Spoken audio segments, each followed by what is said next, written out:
Good morning. It's 5 a.m. Mester Scrum Show.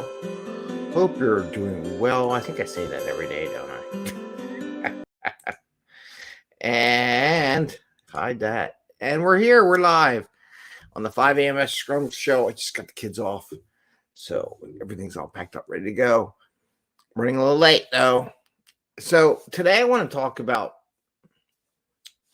I was reading Marsha Acker's book. Her book. It's just take it as a it's an easy read.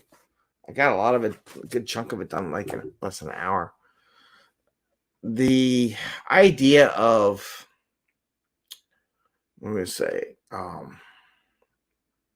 group buy-in versus group creation, and there's a big difference that in the facilitating game, and so many Scrum masters and leaders, one, they make a mistake and they lose the benefit of the group creation and just go for buy-in on their idea. And we're going to talk about that a little bit today. And as we do that, I did do the job show last night, so I'll be surfing through the different banners on the screen for the job postings last night. And it was really interesting that Combine, for some crazy LinkedIn's algorithm. We should talk about testing one day, and I'll talk about LinkedIn's algorithm as far as testing is a classic failure. And we'll talk about that as one of the things. But anyway, I'm posting that up from last night's show. But Combine went on 40,000 postings in the over the past month, and numbers. It's just crazy. It's another one of those crazy ones. Anyway, it's 5 a.m. Mester Scrum Show. I am Greg Mester, Scrum Master and Agile Coach. And here we talk about Scrum and Agile in a very practical and tactical way to bring value to your customer, not working crazy hours to do it. Get it done, get home, and enjoy life.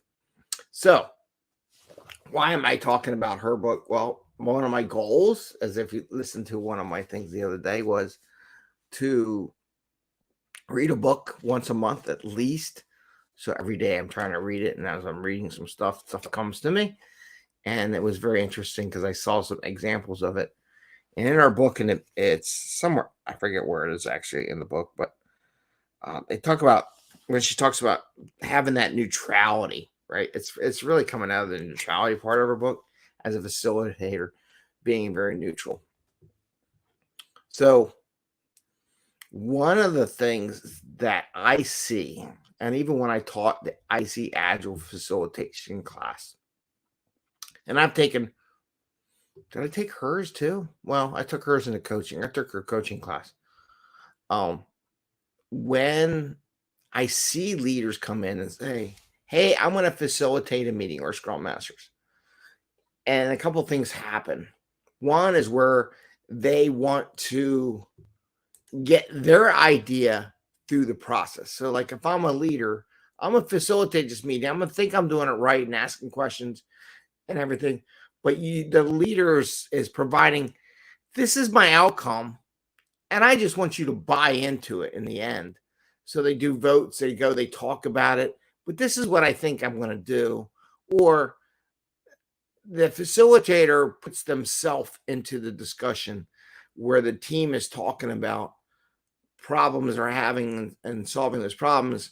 And they would say, well, I think you got enough information now, or I think that's the right answer, so we're going to go with that and go to the next stage. See the words I'm using, where I think that is the right answer.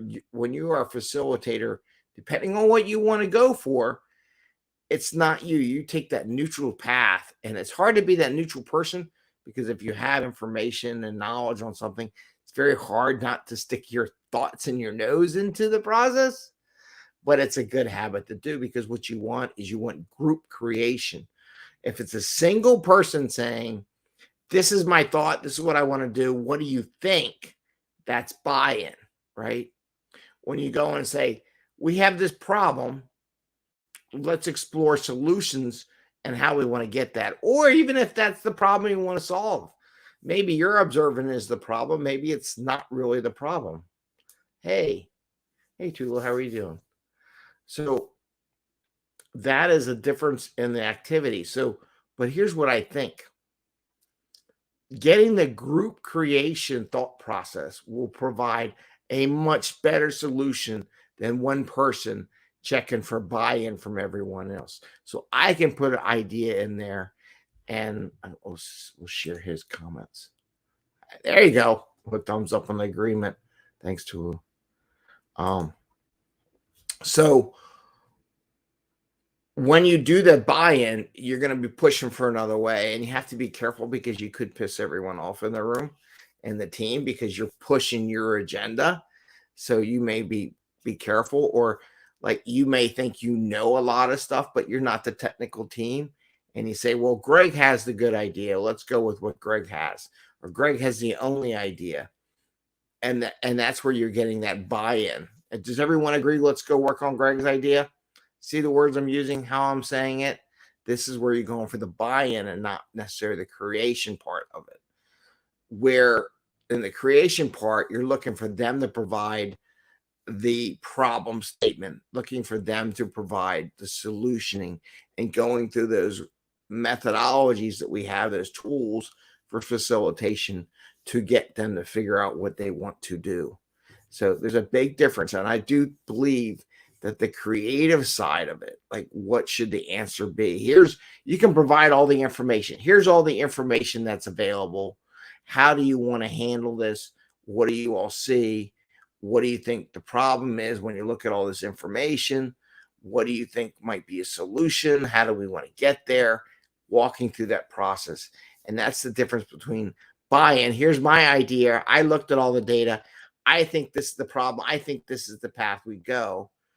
And I'm just looking for buy-in from everyone to buy into what I proposed. First, here's the information. What do you all see? What are you thinking the problem is? How do you want to solve that problem? What's our path forward? So it's two different processes there in the facilitation world. And some are good or some bad. Some are needed depending on what you're doing and who you are. But then just be clear that you're not really facilitating so much with a neutral stance once you go, this is what I think as the facilitator. So I wanted to share that from Marsha Eff's book and the neutrality. There's all kinds of aspects of neutrality. And I've seen people would come into class, really good leaders, but then they'd come off, go, well, I wanted to propose this idea to my team, and I'm going to facilitate it, and I'm going to guide them into the direction which I want to go. And that's where you kind of get off. It's where you miss the whole facilitation mark on that, about being neutral and getting them, the people in the room, to decide what to do. There we go. What do you got here? Create the level ground to generate discussion. Yes, that's a good point, especially in the facilitation. And not just that in this conversation, just talking about keeping neutral. Don't let your ideas, your solutions in your mind penetrate the group as they come up with an answer. So with that, I'm going to say have a great day. Happy scrumming. See you tomorrow. Did post up that jobs posting last night, so that's up there. Ooh, got to sneeze. And I wish you all a great day, healthy day, and we'll see you tomorrow. Take care. Bye. See ya.